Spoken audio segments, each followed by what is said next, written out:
Hi guys! Welcome back to our channel. So, in this video yan, kakaibang vlog muna tayo. So, this is a sponsored video galing sa Teddy Blake. Wow! So, yan, since Teddy Blake ang sponsor ng video natin, mag-unbox tayo. Oh! Yes, kasama si Zion na makulit. Na kumakain ng chocolate. So, tingnan natin kung ano ang laman or itsura ng Teddy Blake bag na ito. But before that, yan, ipapakita ko muna sa inyo yung mga previous bags na in-sponsor ng Teddy Blake sa atin. So, first year pa lang natin sa Canada, no? Super grateful kami na napili tayong i-sponsoran ng Teddy Blake bag. And super ganda and quality talaga ng bags nila. So, ngayon na nag-aaral ako sa SAIT, diba? Nakikita nyo naman, usually ang gamit ko talaga backpack. But if there are some occasions talaga, if we attend yung mga legal industry night, naku, kailangan talaga na prepare tayo. Syempre, kailangan din match sa outfit natin yung bag natin. Kasi dapat, syempre, prepare tayo when we go outside na sa school and be prepared na magtrabaho afterwards. So, ito yung unang-unang bag na binigay sa atin ng Teddy Blake. So, ang tawag dito is Ava Croco, kasi crocodile type yung skin niya or yung cover niya. So, leather din to and ilang beses ko na rin to nagamit. So, kahit na nandito tayo sa Calgary na init, lamig, diba? Hindi nagtutuklapan yung leather niya. So, this leather is made from Italy. And then the second one, black na naman yung pinili ko. Pero, syempre, I opted na yung smaller bag. Syempre, para may panggala tayo, malling lang, diba? Like, purse or wallet lang ilalagay tsaka phone. So, this one is Vitello bag. So, 8 inches lang to. So, very compact kapag ayaw mo ng mga bulky na bags na dalhin. So, ito yung ginagamit ko rin. So, ngayon, dahil chill day muna tayo ngayon at wala tayong masyadong assignment or activity, yan, mag-unbox tayo ng Teddy Blake bag. So, ito ay galing pa sa New York. Yan, pina-DHL nila. So, there's a charge nga pala kapag nagdi-DHL sila. And then, babayaran na lang nila sa akin or nire-reimburse kapag katapos. So, ito yung Teddy Blake box. Yan. So, this one is what we call the Vanessa Blue Jeans. Yan, blue jeans kasi this is color blue jeans. Yan. Diba? So, meron na naman tayong bagong bag na gagamitin sa school natin, or ito, prepared na tayo kapag nag-work tayo sa law firm or any company kung saan man tayo dalhin ng kapalaran, di ba? So, yan, I'm excited to open. Tingnan muna natin to. Baba natin muna tong boxes. So, medyo malaki. Iniisip ko kung itatapon ko na ba yung itong outer box or yan, minsan kasi nagagamit pa namin to para sa mga toys ni Zion. Kasi yan, di ba? Medyo makalat. Yan, nilinis ko naman na somehow para hindi makalat tingnan sa vlog, pero yan, mamaya-maya sabog na naman yan. Yan, dito muna natin ilagay yan. So, i-check natin to, ang Teddy Blake bag natin. A few inches later. So, yan, check na natin itong Vanessa Croco Blue Jeans bag natin. Dahil na, bago siya, tagalin muna natin itong mga crumpled papers. And meron siyang strap. Katulad nung Ava Croco, may strap siya. Pwedeng ilagay sa body. So, ito rin pwede. Otherwise, you can just take it out. And then, ito. Yan. As you can see, yung loob niya is, yan, blue din. Velvet blue.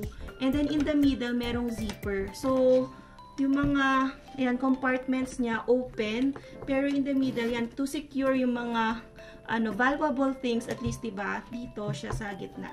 So, diba guys, yung mga common content kapag meron tayong bag sa harap is that what's in my bag. But since kaka-unbox lang natin ito, wala pang laman, ito naman, what will be in my bag na lang.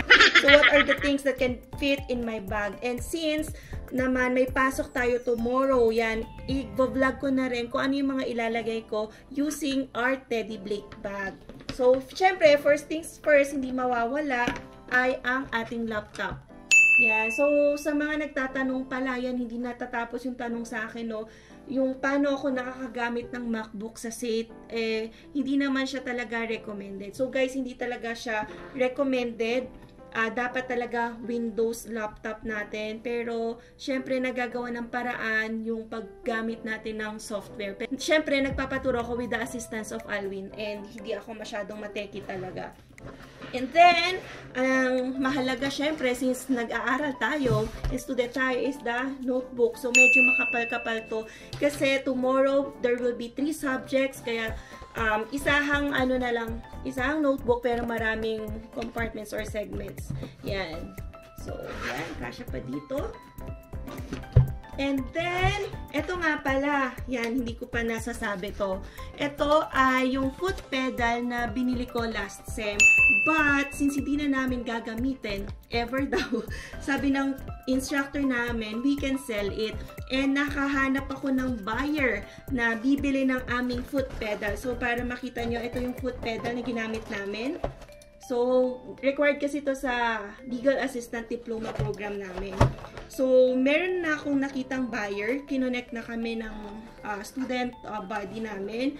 And yun, mag-meet kami tomorrow. So, nabili ko to ng $109, I think. And I was able to sell it ng $80. So, at least parang nagamit ko lang siya for $20. So, maganda talaga guys, i-keep yung mga boxes, diba? Kasi we can resell it later on. Kasi ito nga, diba? Pag naiwan to sa akin, anong gagawin ko sa foot pedal? Hindi naman siya pwedeng pedal kung saan. Hindi naman siya pedal ng organ or ng piano. So, pedal to for typing. So, since this is not gonna be used by me anymore, yan, buti na lang nakahanap tayo ng buyer for $80, guys. And yung $80 na yon gagamitin natin pang bili ng book kasi meron ditong pinapabiling book sa isang subject ko, criminal law, which gonna cost like $90. So, at least, diba, $10 na lang yung gagastusin ko para sa book dahil nasagot na ng $80. Ito. So, tingnan natin kung mag-fit. So, yan, meron ng laptop, may notebook. And then, ito ay yung foot pedal. So, guys, wala akong pencil case nga pala. Nilalaglag ko lang siya sa bag ko. So, I bring red and then black sign pens. So, ito ang ano nga pala to, mga savior, yung mga energy boosters ko, chocolates kapag nagutom ako sa bus, sa pagko-commute. So, meron tayong mga mini chocolate bars. So, hindi yan nawawala. Nire-refill ko to. Yan, everyday kasi nababawasan ko talaga siya pag nagko-commute ako. And then, ito, hindi rin pwede mawala sa akin, guys. Hand cream. So, meron akong iba't ibang klaseng hand cream, pero ito yung ngayon at the moment na hand cream ko, yung sa Body Shop.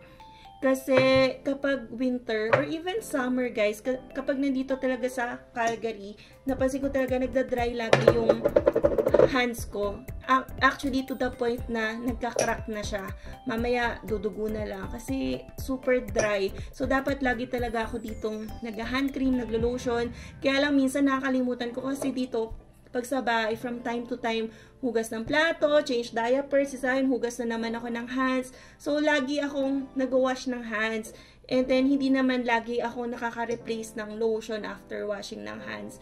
So, talaga dapat kapag sa school din inatake ako ng sobrang sakit ng hands, ay may hand cream ako. And then, aside sa hands ko na nagka-crack or super dry, yung lips din nagda-dry, lalo na ngayong winter. Kaya dapat meron tayong lip balm. Gamit ko yung Burt's Bees. So, tatlo to. Actually, kinuha ko lang muna ang isa. Kasi hindi naman natin kaya ubusin or gamitin ng sabay-sabay. So, Burt's Bees. So, ano yan? Pang lip balm. So, nilalagay ko lang din yan dito. And then, ito nga pala yung makeup kit ko. Pero super konti lang nito. So, meron lang ako ditong foundation. Maliit lang. Actually, ano pa to giveaway pa to sa akin. Giorgio Armani. And then, ito sa blush on. And then, Maybelline talaga ever since ako. Kaya, ito yung sa powder ko. And then, sa liquid matte lipstick, Maybelline din. Pero may Giorgio Armani din tayo. For different shade. And then, eyeliner. So, kapag gusto ko. Pero hindi ko to masyadong ginagamit. And then, of course, di mawawala kapag gulong-gulo ng ating hair, yung suklay. So, ito lang naman yung laman nun. Hindi ako masyado nagdadala even perfume kasi bulky na. And then, diba, minsan, saglit lang naman ako sa school. So, ito, ilagay natin dito. Ayan. And then, the next one is yung wallet. Since medyo bulky na to, hindi na ako magdadala ng malaking wallet.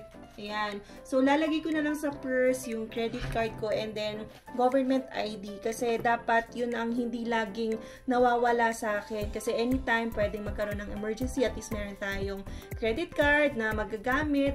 Kahit hindi naman tayo laging bumibili sa school, basta meron ng credit card. And then, government issued ID. Yung state ID naman, yung ID ko sa school, hindi rin yun hinahanap sa school. So, mas okay na sa akin ang dinadala ko is yung driver's license ko. So, yun yung class 7 driver's license ko. So, yan, medyo mabigat na. And then, final na lang itong cellphone na ilalagay natin in the middle kasi ito ay valuable thing. So, ito na ang laman. Diba? Medyo puno. Kaya, as I've mentioned, hindi siya fully covered itong Teddy Blake bag. And mas okay rin naman sa akin yun kasi hindi naman to kailangan i-cover. Gusto ko yung mabilis lang din natatanggal. Lalo nga, iniisip ko maganda rin to gamitin kapag kaysayo. Like yung mga diaper or yung mga bote niya, diba? Yan, when we travel or go to the mall, magiging useful din tong Teddy Blake bag na to na ganito yung setup. Yan, yung iba kasi kailangan mo pa buksan kasi closed talaga.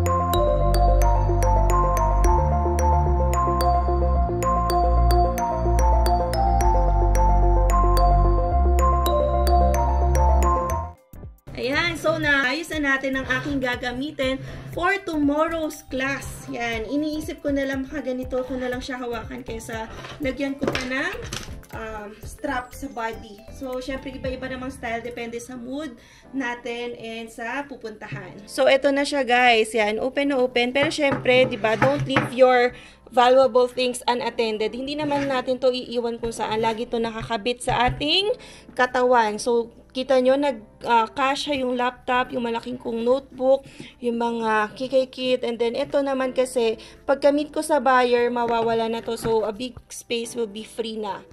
So, yan ang ating vlog for today. So, thank you sa pagsama sa ating paglalagay ng mga gamit para sa bag ko for tomorrow's class. Yan, ito. Medyo malaki siya. So, yun nga, as I've mentioned, mawawala naman to agad kapag na-meet ko na yung buyer. So, yun guys, ang aking anak. Yan, bonding time na kami ngayon since natapos na ng vlog si Mommy. And kung gusto niyo nga palang bumili and i-check itong promo ng Teddy Blake bag, you can go to their website. That's www.teddyblake.com. So marami silang collections doon and they are on sale. Kaya scroll nyo lang kung ano yung magustuhan nyo. And you can also use our code para mas makasave pa kayo. So yun guys, hanggang dito na lang muna. We'll see you on the next one. Peace! Peace!